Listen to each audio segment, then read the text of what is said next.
パリ同士で簡単なこと。いや、それは、押せてないんじゃない？あとで、パリは同情しちゃダメですよ。パリ同情しは、素人さんです。やめましょう、今すぐ。パリは、パリボタン使いましょう。で、これそうか、ボタン6個しかないの？もしかして。どういうこと？ナルトパリ同情してんの？インパクトじゃないの？同情してんの？まあ、ナルトが SFL にやっぱ入りたくない理由はそこだと思いますよ。もう入った瞬間にまずその6ボタンを死ぬほど言われるから。まあ、言うても俺全然ボタン、ほぼ初期勢だから、人のこと言えないんですけどね。パリボタンを持ってないやつはいないと思うけどね。いや、さすがに、パリボタンはやばい必要だと思う。パリとインパクト追加ボタン必須レベルですかね。だから、すげえ大事なのって、返せてるかどうかなんですよ。で、別に、1ボタンでもいいんですよ。2ボタンでもいいんですよ。返してれば。返せてるんですかっていう感じ。20プレぐらいの技見て、ジャストパリできますか？できてないんだったら、一応やった方が、確率が上がりますよっていう感じ。そう、攻撃コンテストで食らってるのはもうダメだよね。絶対変えた方がいいね。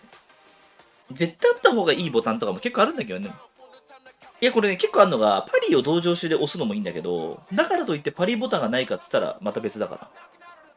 投げボタンは、絶対にプラスなんだよね。存在が。孫さん、ジャンプをボタンにするって言ってたら、ね、ハイタニとかやってるやつよね。跳ねないようにか。いや、跳ねないようにだけじゃなくて、そのジャンプボタンの利点が何なのかというと、まず、空対空の速度が絶対に速い。そのしゃがみながらいけるし、あとはね、ファジージャンプっていう、その防御方法も、そのジャンプボタンがあるとめっちゃ変わるんだよね。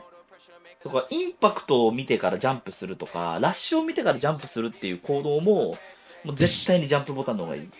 まあ確かにね、ジャンプボタンは、俺も使ってもいいなと思うレベル。インパクトとかパリの増設の必要な理由って、そのとっさに押すのに必要だからなんですよね。で、とっさに、押すときに必要なものほど、なんか分けて押しやすくする方が偉くて、武器商人どこにいんの？どこの町に行ったら買えんの？ドワーフ2位はどこにいんの？下入れっぱいジャンプ出ないんじゃない？下入れっぱいジャンプって出るでしょ？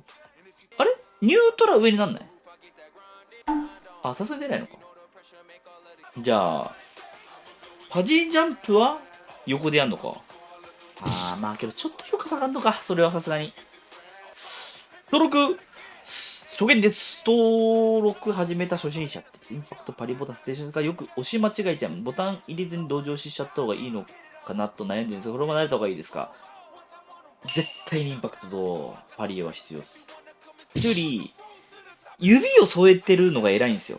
指を添えてるかどうかって大事で、こうあるじゃないですか、レバーが。で、そのインパクトとかパリボタン利点って、そこにこう指を置けるからなんですよ。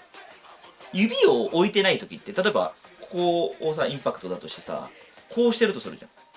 で、その時に、こう遠いわけよ。で、それって何なのかって言ったら、こうやって格ゲーやってるのと一緒ですよ。こうやって格ゲーやってるのと一緒。来たみたいな。この間やばいやんっていう、それ間に合わないよねっていう。まあ、かっこいいよ。天地返し。で理屈はこれなんですよ。だから、添えた方がよくて、で、2つボタン同乗しって、添えるのガチむずいんですよ。だから、添えるのが難しいんで、まあ、添えれるならいいと思うんだけどって。中継に添えてますか？まあ、添えてる時が多いんですよ。添えてる方が、返しやすいんだよね。もうそこがまず絶対なの。だから、指を添えてなかったです。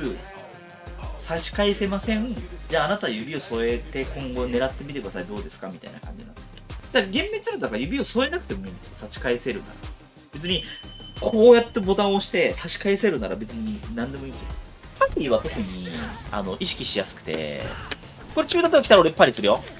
相手がラッシュしてきたらとか、そういう、こう、反応が必要系の練習すると、結構、良くなるね、実際。弾をジャスパ狙うとかは、やっぱすごいパリボタンがあった方が絶対いい。で、なんで24ボタンっていうのは何ぞやというと、ボタンをちっちゃいの。なんでボタンをちっちゃくした方がいいかというと、その、添えられる範囲を増やせるからなの。当然ボタンが小さい方がさ、その、添えやすいじゃん。その、一つの指さんでさ、二つのボタンを添えやすいわけよ。だから24の方がいいよねっていう感じ。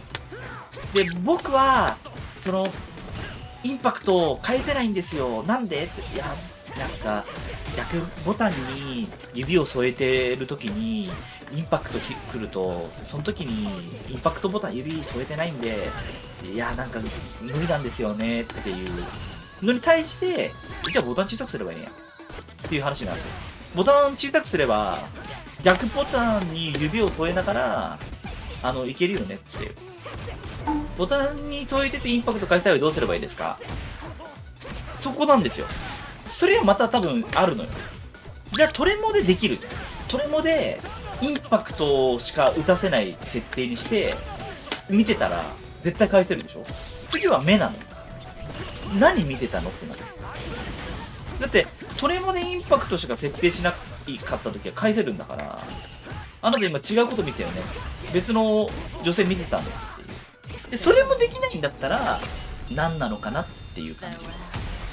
どんどん、その、できることを落としていくって感じ。で、俺はインパクトを返すことができるの。インパクトしか見てなかった時に。インパクトしか見てないって言ってるのにインパクト返せない時に、その、己のなんかそのその、良くなさを感じるわけよ。いや、俺インパクトしか見ないって言ってんだけどなーみたいな。廊下なのよ。まあ、廊下もあるし、廊下だけじゃなくて、対極感みたいなのもあって、経験則で、勝手にね、やっちゃうのよ。ここで歩いてくることはインパクトないよな、みたいなのが、脳の中で勝手になんか処理しちゃって、インパクトじゃないと思っちゃうみたいな。で、ストローク初心者とかの方が、俺インパクト返しやすいと思うよ。インパクトしか見ないと思った時に、マジでインパクトしか見ないから。こっちなんかその経験でなんか、あ、これ多分やってこないな、みたいな、勝手にね、脳がね、判断しちゃうんだよ。でそこをちゃんと、ダメよって、脳みそ落ち着いてみたいなことが大事。だけど、その、原因が分かることが、やっぱ成長のめっちゃ大事なことですよ。なぜ今俺は返せてなかった？なぜ対空が出ないのか？だってトレモでさ、その前ジャンプしかやんない設定だったら対空出るでしょ？けどさ、なんか昇竜拳のコマンドが下手だから出ないんだったら、やっぱ昇竜拳の練習しないといけないし。俺は、大パンを見てから、ジャスパ取れるのよ。このキャラに対して。それを思いながらやるの。これジャスパみたいな。これを今押してるからね。